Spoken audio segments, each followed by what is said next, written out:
The reason why we don't talk to other men is we are struggling in the midst of a battle.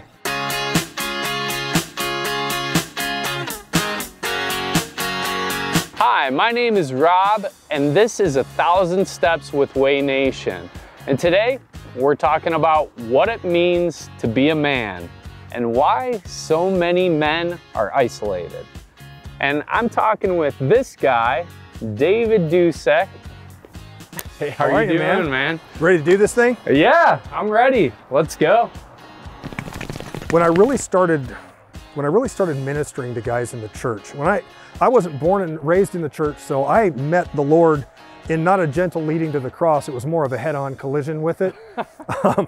And when I did that, of course, you know, one of the first things you do is you get plugged in with a local church. And so I got plugged into a church, and then of course I got involved in the ministry to men at the church. And then I really felt God pulling me full time into it. And then suddenly we have this ministry I've been all over the world speaking to men.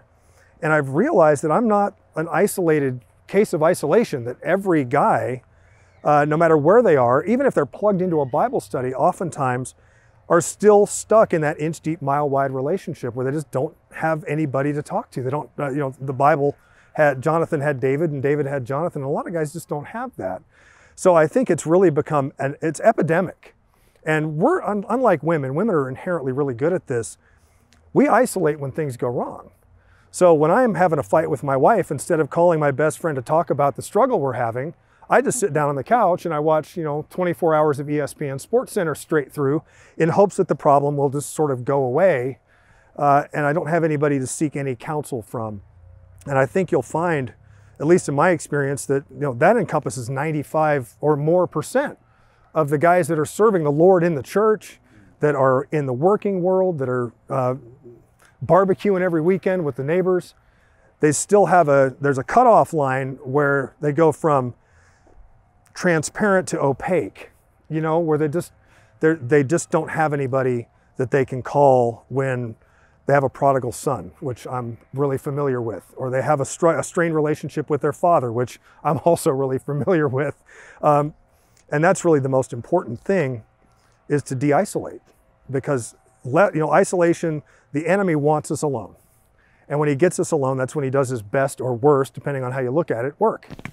So give me one case or one person where you've seen a man go from being a lone wolf to a well-connected man.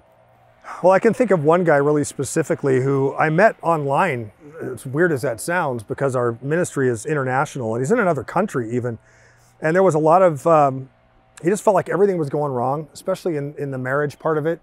And once he got plugged into what we were doing, even online, during the whole thing that we just went through in 2020, getting connected online, he started forming these little 4-man groups online as well, because God really stepped in. When he got plugged into our initial group that we did early, about a year ago, things started to change for him. He got more involved in parenting. He got more involved in his marriage. He became not soft and docile like a pushover, but loving and leading like Jesus did. Instead of, it's my way or the highway kind of a mindset, he really started to give more in his marriage.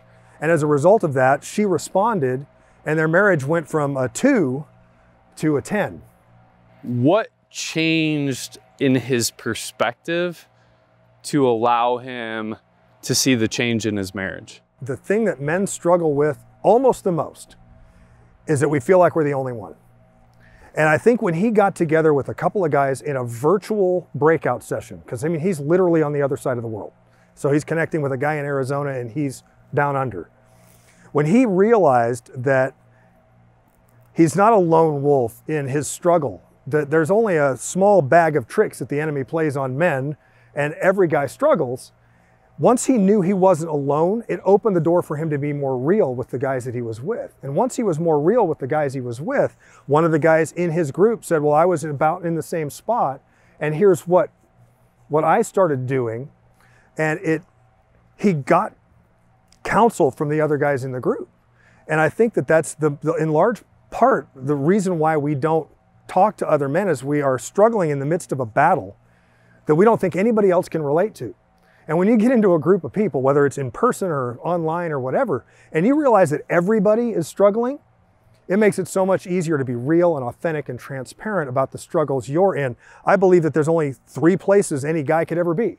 He's in the middle of a battle, going into a battle, or coming out of a battle. Yeah. And one of the things that I see in small groups is the guy who's already made it through that valley and come out the other side, when he hears that there's a guy in the middle of the same battle that God just got him through, he says, oh man, I've been there. I know exactly what that's like. And you don't have any idea how liberating it is to realize that you're not the only one struggling. There's a guy sitting to your right that's been through it, and there's a guy sitting to the left that's about ready to go into it. And that's how the kingdom makes it through all these battles against manhood. So what's the first practical step in a man becoming less isolated? Well, you got to get plugged in. I mean, it's as simple as that. And the issue is not to go, get onto your church's website or whatever and find a small group. Those are great. But honestly, we all know people, and we may already be in small groups. And I always just tell guys, go make a date with somebody. I know it sounds weird to make a date with somebody, but go make a date with somebody. Call them up. We're hyper connected. There's about 18 different ways you can get me. Social media and text and everything else. Just reach out and go do something together, because it's not what you're doing, it's who you're with. We got to ask somebody to go fishing or go play golf or whatever it is you like to do. Just take somebody with you. And the conversation will go from an inch deep, mile wide. How about them Gators? I'm a Florida Gator guy. How about them Gators to, hey, I'm really struggling in my marriage. There's no variable in there. It's the same 2 guys, but the conversation shifts because of that time that they spend together. So you just have to make a move. Go out and do something. Don't rely on the church to do it or work to do it. Just when you go do something, take somebody with you. And God will open the door. My wife will be very happy that I had this conversation today. So I really appreciate you coming on this walk with me. Oh man, it's doing been great. Something with me. Yeah, manhood. Yeah.